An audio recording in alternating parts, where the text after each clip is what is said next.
উদ্বিগ্নতা। আজকে আমি কথা বলবো উদ্বিগ্নতা নিয়ে।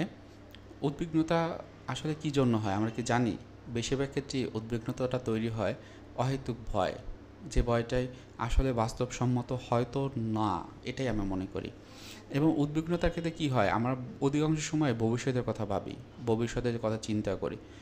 তখন কি হয়, আমাদের অনুভূতিগুলো আস্তে আস্তে কিন্তু কঠিন হয়ে যায়।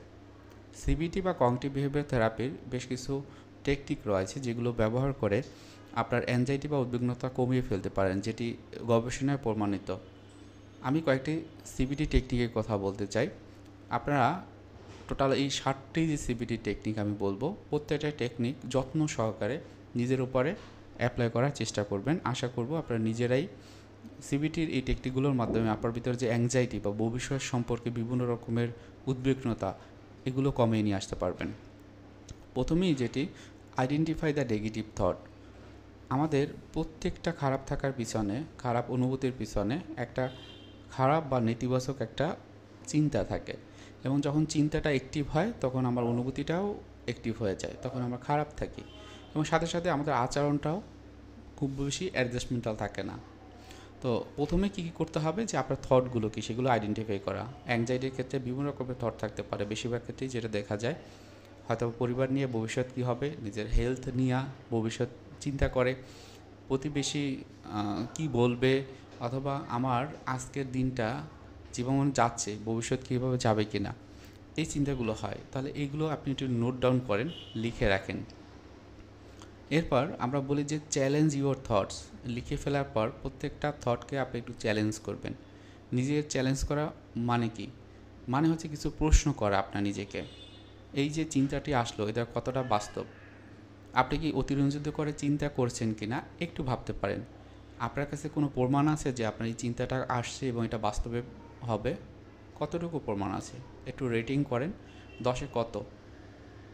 এরপর যুক্তিযুক্তভাবে নিজের মনকে একটু চেষ্টা করা সিবিটির যে এই যে প্রশ্নগুলোর মাধ্যমে। অনেক ক্ষেত্রে যেটা হয় যে অ্যাংজাইটির ক্ষেত্রে বিভিন্ন রকমের রিল্যাক্সেশন এক্সারসাইজ করতে হয়, কেননা আমাদের অটোনমিক নার্ভ সিস্টেম সবসময় এজিটেটেড থাকে, উত্তেজিত থাকে। সেক্ষেত্রে বিভিন্ন রকমের ডিপ ব্রিদিং আছে, আপনারা আমার এই চ্যানেলে একটু খোঁজ করলেই পাবেন। প্রোগ্রেসিভ মাসেল রিল্যাক্সেশন অর্থাৎ পিএমআর আছে, সেটি করতে পারেন। প্রতিদিন 5 থেকে 10 মিনিট ডিপ ব্রিদিং প্র্যাকটিস করতে পারেন। এটা শরীর এবং মনকে উৎফুল্ল করে এবং শান্ত রাখে। এক্সপোজার থেরাপির কথা আপনারা শুনেছেন অনেকেই, কিন্তু এক্সপোজার থেরাপির কিছু নিয়ম আছে যে নিয়মের মধ্য দিয়ে করতে হয়। হয়তোবা এমন হতে পারে যে আপনার যে চিন্তাটি বা যে উদ্বিগ্নতা বা যে ভয়টি, সেটি আপনার পরিস্থিতি, ওই পরিস্থিতি যখন পড়েন তখন আপনি সামনেই যান না, ওটাকে ওটাকে আপনি মেনে নেন না। ভয়ের কারণে যখন ওই চিন্তাটা হয় ওর থেকে পিছিয়ে পড়েন। এই যে ভয় বা উদ্বিগ্নতার জায়গাগুলোতে মুখোমুখি হওয়া, নিজেকে এক্সপোজ করা, এই যে সিবিটির একটা অন্যতম একটি লক্ষণ। হয়তোবা এমন হতে পারে আপনি প্রথমেই ওটাকে সরাসরি মোকাবেলা করতে পারবেন না। সেক্ষেত্রে কী করবেন, যে অল্প অল্প করে ওই চিন্তাগুলো, আমি চিন্তা করতে চাই না কারণ ওই চিন্তাটা আসলে আমার মনটা খারাপ হয়, অল্প অল্প করে চিন্তা করুন, যেটাকে আমরা বলি কোভার্ট থিঙ্কিং। কিছু কিছু আছে ওভার থিঙ্কিং, অর্থাৎ আমি হয়তো বাইরে যেতে পারি না, মানুষ আমাকে বিভিন্ন কথা শোনাবে বা মানুষ আমার ক্ষতি করবে, বা আমি যখন বাইরে যাব মানুষ আমাকে নিয়ে হাসবে। এই সময়গুলোতে একটু নিজেকে একটু সামনে নেওয়া, এক্সপোজার দেওয়া, একটু কথা বলা, এই বিষয়গুলো কিন্তু করতে পারেন।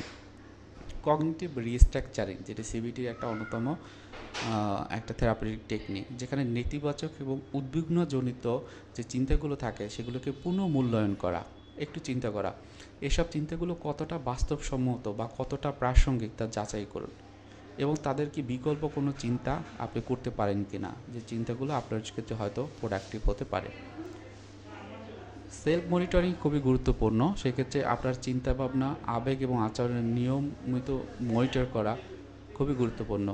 কোন পরিস্থিতিতে আপনার অ্যাংজাইটি বাড়ে বা কমে সেটি একটু মনিটর করতে পারেন। আপনার অগ্রগতি পর্যালোচনা করা, থেরাপির কার্যকারিতা বিচার করা, সেগুলো আপনারা করতে পারেন। পজিটিভ অ্যাক্টিভেশনের কথা হয়তোবা আপনার সিবিটিতে পাবেন, যেখানে যে আপনার নিজেকে পজিটিভ এবং আনন্দদায়ক চিন্তাগুলো কাজের সাথে যুক্ত রাখতে পারেন।